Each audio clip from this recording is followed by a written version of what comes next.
Umi tutupan pantona Umi bisi keluarga Umi na saha geus sada we saha aduh Umi tadi aya jalma nu kasep ngalempeleng koneng dedeng sampe rupa ade berwibawa gagah perkasa pamanten oge caang lir ka dia bulan purnama saha geulis aya junjunganana umat Islam Umi aya nabina umat Islam si horeng teh sumping Kangjeng Nabi besar Nabi Muhammad sallallahu alaihi Muhammad tadi sumping ka ieu Umi dicabak masakan neng diusap masakan neng lir malam tumraping api saciluh matu saucap nyata harita dicabak ku Kangjeng Nabi harita kene roh neng nu geus aya di luar jasad asup deui kana ieu jasad masakan neng nya hancur ruksak oge ngadadak sae deui rapih deui subhanallah. Ini adalah salah satu keajaiban Maulid Nabi yang diceritakan oleh Al-Habib Jailani As-Satiri dari Yaman.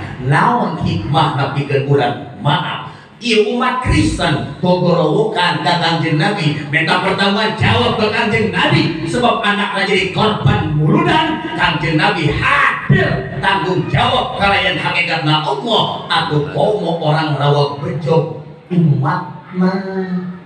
Anu ayeuna urang ala kadar korban harta, ala kadar korban tenaga, ala kadar korban emutan, korban waktu sejak taksim takrim muludan si gede keyakinan bakalan dibalas ku Allah lebih tinggi. Amin.